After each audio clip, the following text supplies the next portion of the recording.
This happened almost 4 years ago, in the early hours of New Year's Day. For reference, I was 17 at the time, and in my senior year of high school. I'm a male and I'm about 5'10" and weighed about 160 pounds at the time. I lived in the suburbs and I was at a New Year's party being held by my friend at his house, which was a 20-minute walk away from my house. It was about 1 a.m, and I was about to leave with another friend of mine who lived on the same block as me.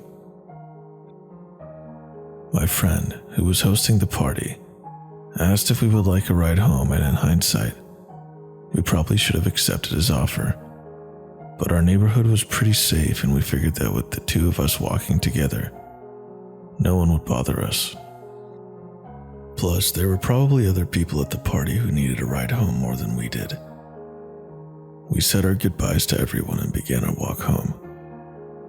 The road was predictably empty with no one but us walking along the sidewalk, and maybe the occasional car passing by.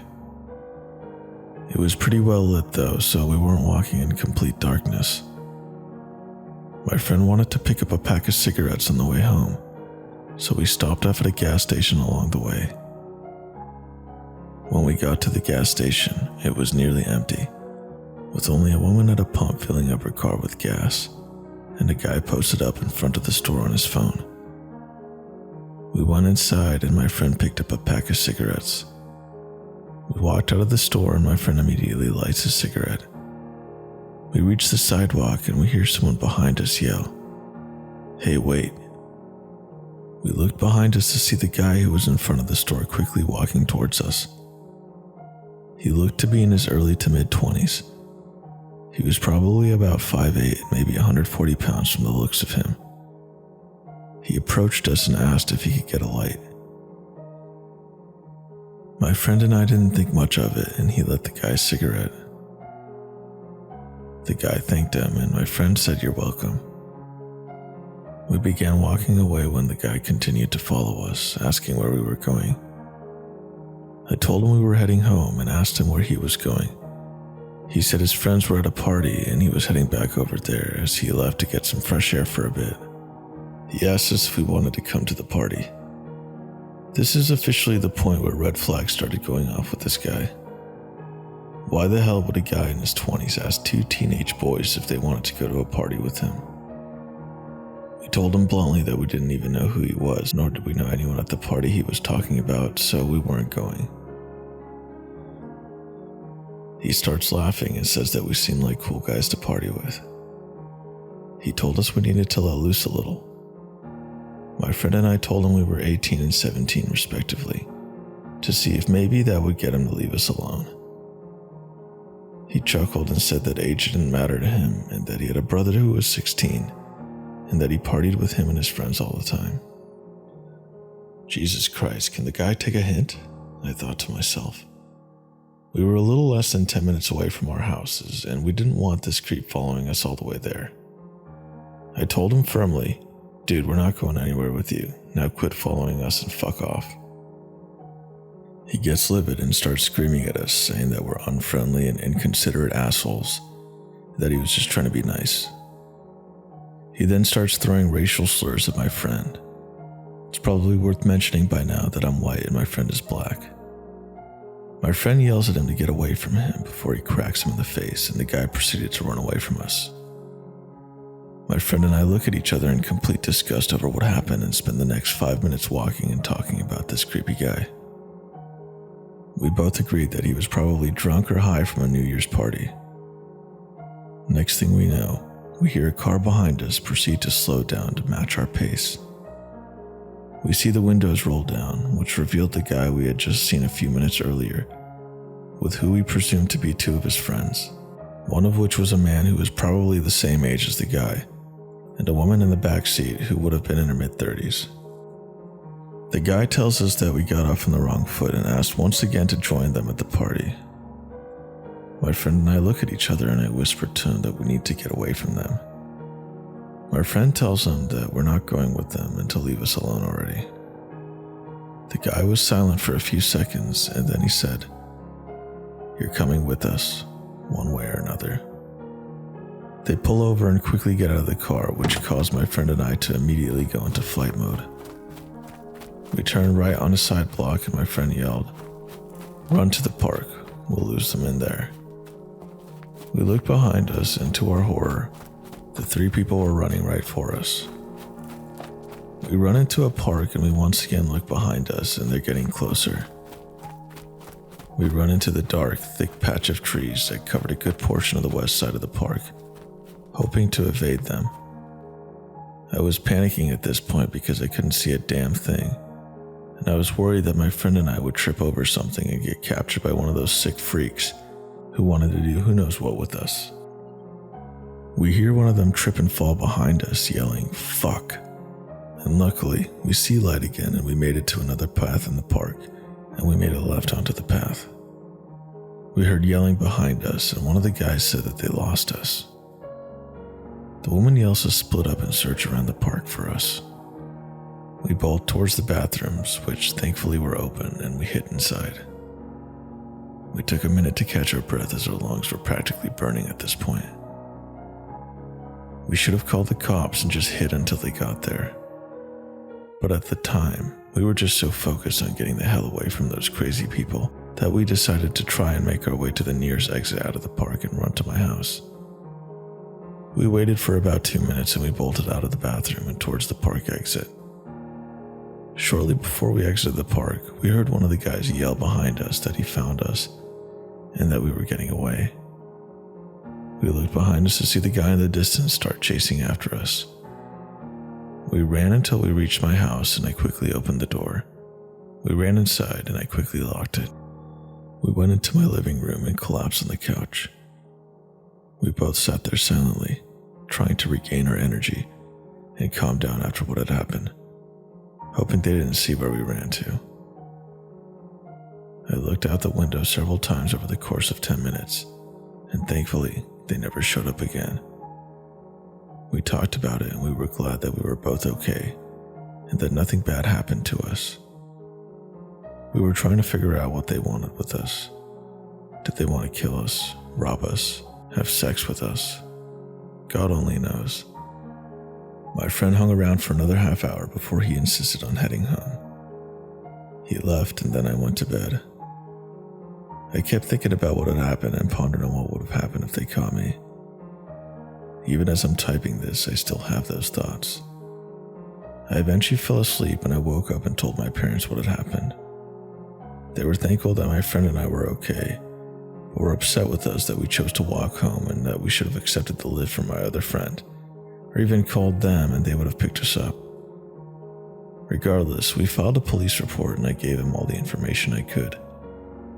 Unfortunately, we never heard anything about it again, and I wonder sometimes what the hell they've been doing ever since. I really hope they never harmed anyone after that. I can't express enough how thankful I am that we managed to get away from those freaks, and to this day, this incident is still the scariest thing that has happened to me in my life. This incident definitely made me more wary of my surroundings, and I try my best to avoid situations where I need to walk late at night, whether I'm by myself or not. I don't know what would have happened had those people got their hands on me, but I do know one thing. I never want to meet those people ever again.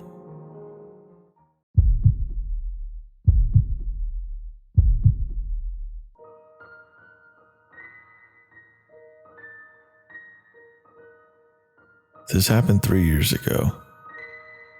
I am in London, UK.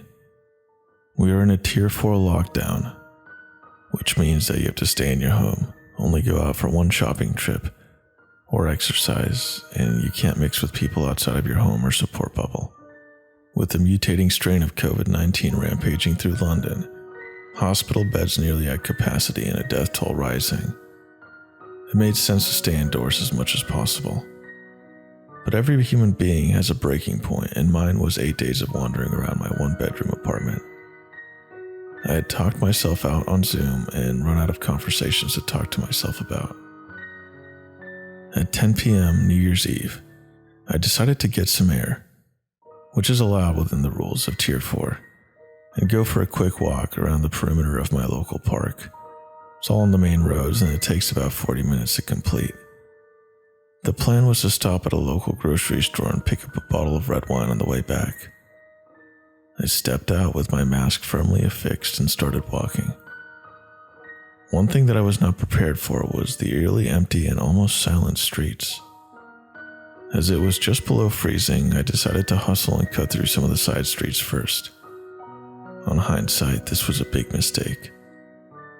Navigating myself through very quiet side streets, I neared the park when I saw a van, Mercedes Sprinter size, turn in and rapidly approach me. Deciding to let them pass before crossing, I came to a halt. The van began to slow as it approached me. I could see the cab was occupied by two men between the ages of 25 and 40. Then it stopped. The window rolled down and one man leaned out. "Hey friend, we are lost. Can you tell me the way to the station?" The accent was not from the UK, and I'm not going to state its origin, as I'm not going to get into stereotypes. Alarm bells began to ring out immediately. What was the van doing out at this time, and why directions to the local train station in the middle of a Tier 4 lockdown? The van had stopped, so the side door was facing me. I stepped back a few paces and gave directions very quickly. "I did not understand all. I think best if you show us." With that, he opens his door and the side door to the van is open, to reveal another two men. I just turned and ran down the side street that I had emerged from. Shit, take the van around, I follow him. Knowing that these guys were fitter and younger than me, a foot race to my apartment was definitely out of the question. The only advantage I had was a head start and hopefully local knowledge of the streets. The side street leads into a larger street that has homes all with large hedges. I ran past a few homes and entered the front garden of a house that had the most imposing and opaque hedge. It was unlit. I ducked down. Lucky for me, that house did not have a motion sensor light. Within a few seconds, I could hear footsteps. They went past me. Stopped.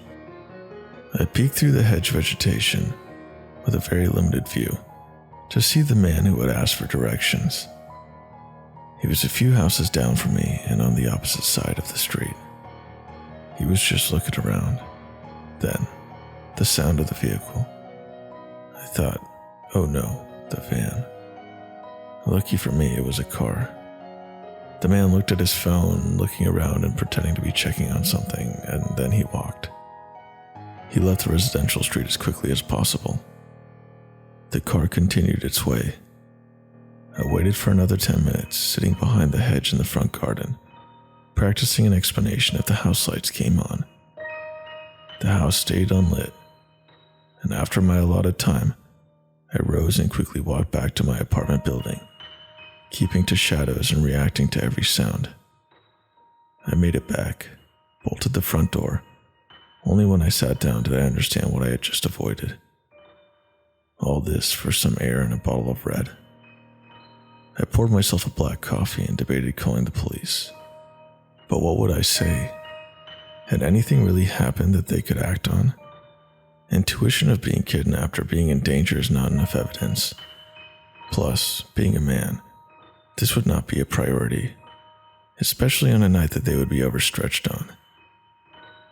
I just waited in the new year, realizing that I had a lucky escape, and that I should stock up on red wine at a more decent time.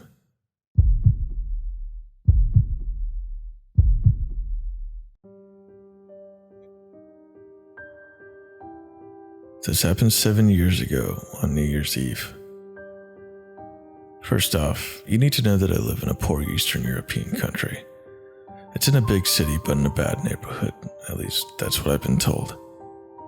I've never actually encountered any creepy individuals that would want to do me any harm. Just your usual vandals and troublemakers, never anyone serious. I was also still a teenager at this time and was living with my parents.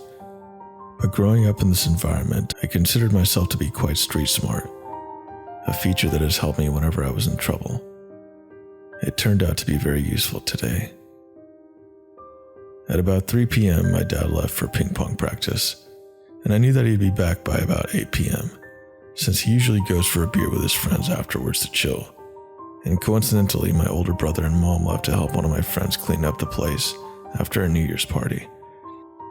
I should have come along, but today I felt a bit sick, and I decided I should stay in. In reality, I was very hungover, but my mom didn't know that. That was probably the luckiest I've ever been, and you'll find out why in a minute.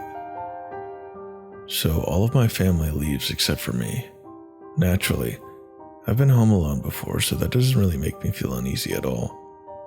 But having been a long-time reader of the subreddit, Let's Not Meet, I take more precaution than I used to. For example, I check to see if the doors are closed, I turn off the lights when not needed, etc. The evening goes on just like any other. I'm rewatching some episodes of Skins, the UK version, when suddenly I feel the urge to get a snack. Just behind my apartment complex, there's a very well-known supermarket, on which I can always rely on whenever I'm in deep need of a snack. It's about a 5-minute walk away, so I put on my coat and some flip-flops, and I'm out. It's freezing balls outside, and I can see the bright lights of the supermarket in the distance. But something was off. In front of the automatic doors, there was a small, robust figure. As I got closer, I could distinguish his face. It was a man whose face I've seen before. I remember him countless times roaming around our block of flats, but never actually thought anything of it. He was dressed poorly and was staying in front of the doors as if he was guarding them. I asked if the supermarket was still open, and he pointed at a paper which was clipped near the schedule. It said it closed at 6 p.m. due to the holiday season. It was 6:20 p.m. I let out a sigh and wanted to turn around to go home. But he told me in an alarmed voice that there was a very close boutique next to the supermarket. I told him that I didn't need anything important and that I would come back tomorrow. But he kept on insisting, saying it's a 2-minute walk from there, all the while staring at me in a weird manner. That was the first red flag, but I found a logical explanation in my mind. I'm thinking that maybe the man was just very eager to help me, maybe so that I'd give him some money. That sort of made sense in my mind, but I was still alert. So I walked to the boutique and took whatever I could find fastest, paid, wished the shop owner a Happy New Year, and left in a hurry. As time passed, I was getting more and more nervous for some reason. I guess it was just my gut telling me that something was off. What really made me switch was the fact that I had been gone for about 5 minutes, and as I was passing the supermarket, the guy who was usually roaming the area was nowhere to be seen. At that point, I started jogging towards my apartment, all the while trying to calm myself and imagining a plausible explanation as to why the guy was not there anymore. I got to the bottom of the stairs of the front door, and in the distance, I noticed a tall, dark figure entering the elevator, and at the same time, almost as if it was planned, the automatic light switched off. I desperately ran towards the interphone and clumsily got my keys out to open the door. As I ran to the elevator, it was still running. I live on the 7th floor. I could see it go up to the 3rd, then the 4th, then the 5th. Then it stopped. I let out a big sigh of relief, but was still skeptical, so I took the stairs. As I was walking up the stairs, almost laughing, I noticed that above me, the light on the 6th floor was turned on. That was a bit curious, but I kept on walking. Suddenly, I saw the light on the 7th floor turned on, and I stopped. I looked above and hoped that whoever it was would just go up to the 8th floor. A minute passed, which felt like hours, and the light on the 7th floor was still on. I decided to take action, so I ran all the way up to my floor, and I saw something that almost made me pass out. The tall, dark figure was kneeling at my doorknob, trying to do what I presumed to be lockpick my door. In these kinds of situations, I really get angry. I just want whatever is going on to stop. So, from afar, I shout a very weak, "Hey!" And the guy in an instant turns around and stands up. I see him for a split second and he looks fucking terrifying. Long black trench coat, a hat, and leather gloves. He smiles at me and reveals his yellow unkept teeth. He fucking smiles at me. Do you know that stomach-turning feeling when you stumble upon something that is so scarily out of this world and wrong that you can't just not look, but you want to? That was that, amplified by 1,000. I was shitting my pants, and to my surprise, the man took off running. Before he reached the stairs, he mumbled a "sorry" and got away. I was still in shock and couldn't follow him or call the police, or even move for that matter. I easily got to the door of my apartment and noticed a pin was still stuck in there. Yup, he definitely was trying to get into my house. Who knows what he wanted to do? My parents weren't going to be back for at least 2 more hours, and I wasn't sure whether I should tell them or even call the cops. In retrospect, I think the tall man and the man in the front of the supermarket may have conducted a plan. It would have been all too convenient for him to catch me off guard like that. Either way, that's a scary thought. One thing is for certain, I will be keeping a bat in my room from now on. So much for New Year's resolutions. So, tall dark man that wanted to enter my home uninvited. Let's not meet. Oh, and by the way, I did call my parents first, and while they were away, they said they'd get home ASAP and told me that I should call the cops right after I hung up with them. They told me to make sure all the doors were locked and also that they'd call a neighbor from the 2nd floor, a nice old lady, to keep me company until the police arrives. I talked to the officer and explained the situation and also showed him the lockpick as he took it in as evidence. I also gave a detailed description of the man from the supermarket, and I tried to describe the lockpicker himself, but that was still in a blur. He told me that he'd leave some of his men to patrol the area. I was lucky he was very nice about it because police here usually aren't.